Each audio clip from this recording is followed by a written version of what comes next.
Are you having a hard time figuring out what to get Dad for Father's Day? You should check out Row 1 Brand's Vintage Pictorum Gallery.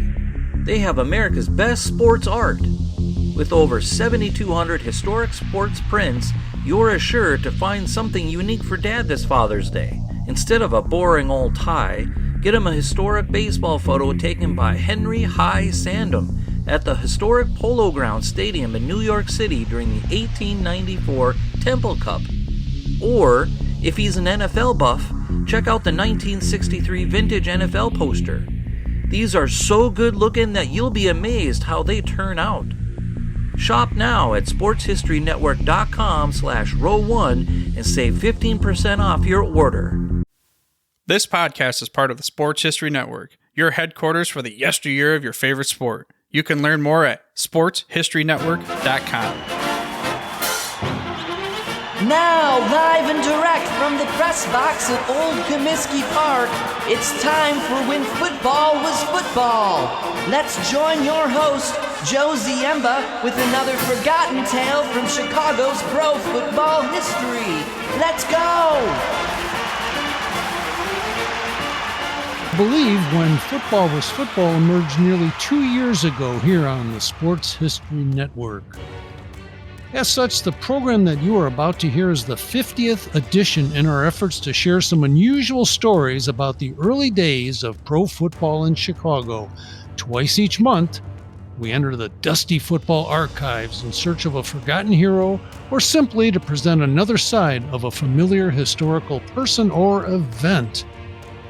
Although it was totally unexpected, we were very honored recently when this podcast was named as one of the 8 global finalists in the category of Team Podcast in the competition presented by the Sports Podcast Awards. So we thank Arnie Chapman, the founder of the Sports History Network, for his encouragement and support of this program, as well as for being the director and producer of these segments. Thank you, Arnie, for this program, and it would not exist without your enthusiasm and commitment. But back to football, old-time football. Our episode this week uncovers a very unusual story that resulted in a player's disappearance, the threat of an ensuing lawsuit, and some bitter feelings in the burgeoning rivalry between the National Football League and the Canadian Football League, which was then known as the Interprovincial Rugby Football Union. The year was 1953, and the Chicago Cardinals were excited about the potential of the team's quick new halfback from Syracuse named Avatus Stone. The Cardinals drafted Stone in the 9th round and expected him to compete with local legends such as Charlie Trippi and Billy Cross for playing time, especially with the retirement of Elmer Angsman and the loss of Ollie Matson to military service in 1953. Stone was also a gifted punter, rated one of the best in collegiate circles. At Syracuse, Stone initially became noted for his all-around abilities going back to his freshman season in 1949. In the coverage of a 51-0 romp over Buffalo freshmen, the Syracuse Post-Standard commented, "Avatus Stoney Stone, a quarterback, scintillated and connected on 6 of 7 passes, in addition to scoring a touchdown." Then on the varsity level, beginning in 1950, Stone was a standout defensive back and a punter for the Orange. In a 27-7 win over Penn State, Stone intercepted 3 passes and returned 1 theft back 85 yards for a touchdown. But then due to team injuries, Stone moved over to quarterback in the latter part of the 1951 season and led Syracuse to a 5-4 record, its best mark since 1942. On November 17, 1951, Stone's running paced Syracuse to a 9-0 victory over longtime rival Colgate as Stone rambled for a 56-yard score for the only touchdown of the contest. A week later, Stone tossed a 33-yard scoring pass to end Joe Zambathi and added another scoring run himself as Boston University fell 26-19. The Chicago Tribune named Stone to its all-player, all-American first defensive team after the season. So his football future was looking up for Stone as Syracuse concluded its spring practice schedule on May 3rd, 1952, with an inter-squad game at Archibald Stadium. Stone was the starting quarterback for the Orange team. Unfortunately, his day ended prematurely when he suffered a broken left arm during the first half of action. His coach, Ben Schwartzwalder, said, "It seems like every time you turn around, one of our signal callers is getting a broken bone." But on the bright side, Stone was expected to recover quickly and assume the starting quarterback position in the fall, especially after jumping in and pacing the team to its rare winning season in 1951. Optimism reigned when Syracuse opened its preseason camp in August of 1952, with Stone expected to prevail in a three-quarterback race for the starting position, according to the Rochester Democrat and Chronicle, which said, Pat Stark and Bruce Yancey lent tremendous support to quarterback Avatus Stone, the East's best punter last season, a reliable safety man and good defender.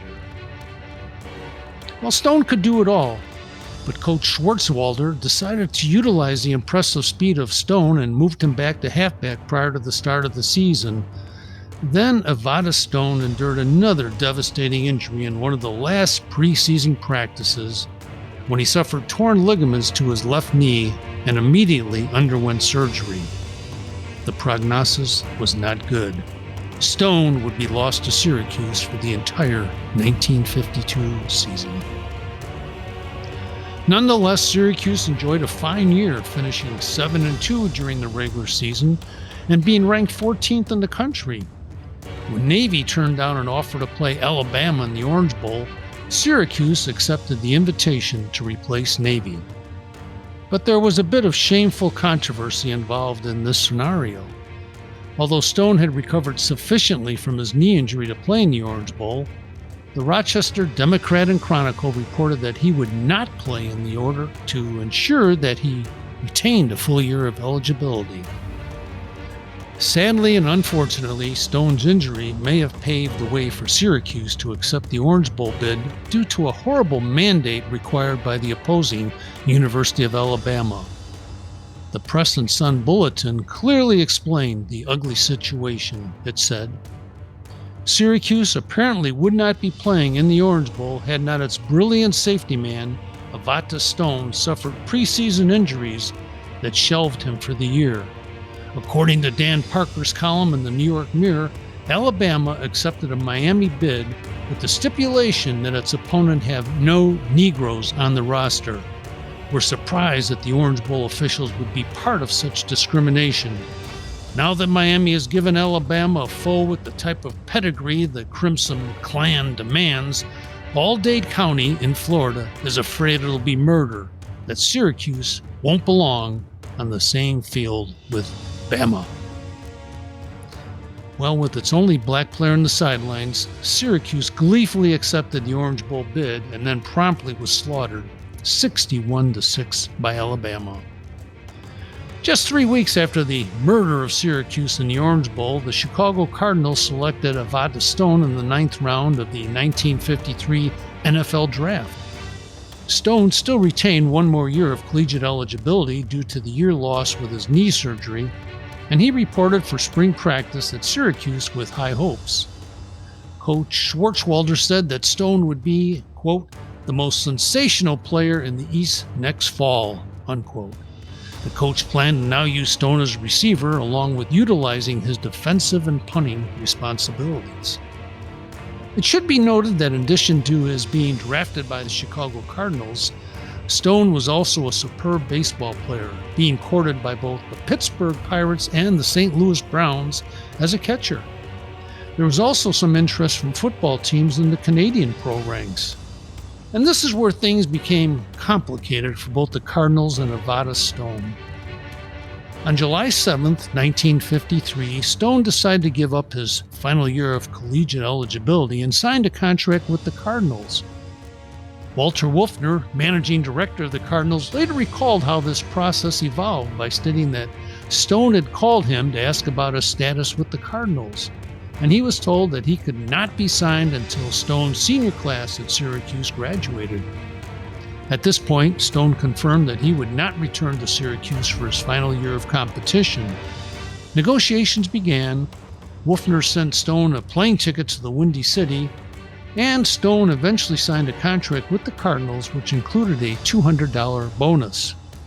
He was also provided with a ticket for his return to Chicago later in the summer for training camp, as well as another $500 advance on his salary. Stone reported to the Cardinals training camp at Lake Forest College and was shown in a syndicated news photo on August 1st, 1953, preparing to practice with the Cardinals. Coach Joe Steinhardt called him one of the greatest prospects he had ever seen. For the next 2 weeks, Stone worked out with the team until suddenly disappearing from camp on or about Saturday, August 15th, 1953. No one knew where Stone was, and he had recently dispelled rumors that he was considering leaving the club by telling Steinhardt that he was entirely happy in the Cardinal camp and gave his word of honor that he would remain with the team, and that was reported by the Lubbock Morning Avalanche. But lo and behold, Stone was found 2 years later in the lineup of the Ottawa Rough Riders in Canada on August 17th. Of course, when word of the sighting of Mr. Stone in Canada reached Chicago, the management of the Cardinals was not very pleased. In particular, Walter Wolfner was angry, irate, and looking for retribution immediately. Wolfner knew that Stone was under contract with the Cardinals and vowed to fight this case through, and the cost doesn't matter. Wolfner added, "A player has the full right and privilege to go where he pleases. When we draft a player, it only means that he is going to play football in the National Football League. He must play it with us. He can ask to be sold or traded, but he can't join another team without our consent. We fulfill our end of the contract, and we expect the player to live up to the terms of the contract once he is signed." While the Ottawa Journal in Canada was pleased with the arrival of the gifted football player, it too had some questions about the shadowy movement of Stone, saying, "Stone signed with the Chicago Cardinals. He had been with them in training camp until now. There is no explanation as to how he comes to be with Ottawa, but he was not cut from the Cardinals, which may prove interesting." Wolfner claimed that he possessed proof that Ottawa sent Stone's mother $2,000 to help entice him to head north, and Wolfner renewed his vow to initiate litigation against the Rough Riders. All of this seemed to amuse Ottawa President James P. McCaffrey, who responded, "The Ottawa Football Club holds prior contract rights to the services of Avatus Stone and is prepared to accept any service of any writ the Chicago Cardinals may issue against it. We dickered with Stone way back last spring. He was to report to our training camp, but went to the Cardinal camp in Chicago instead. We are quite within our rights in keeping him, and will be glad to have the matter thrashed out in the courts." Apparently, all of the threats and posturing between the two clubs never materialized in a lawsuit, and Stone remained with the Rough Riders and enjoyed a fruitful season in 1953, finishing among the league leaders in rushing, scoring, pass interceptions, punting, and kickoff returns. He played in the Canadian League through 1957, was twice named to the All-Star team, and in 1955, received the Jeff Russell Memorial Trophy as the most outstanding player in the Eastern Division. Stone did return to the United States and appeared in one game with the Baltimore Colts in 1958 before knee issues prompted his retirement from football. The great disappearance of Avatus Stone gradually disappeared and faded from view, but remains one of the intriguing stories in the history of the Cardinals. Thank you for joining us for this episode of When Football Was Football, and we hope that you can be with us next time when we discuss two brothers who helped the early NFL to survive, even if no one knew their names. Thank you. This podcast is part of the Sports History Network, your headquarters for the yesteryear of your favorite sport. You can learn more at sportshistorynetwork.com.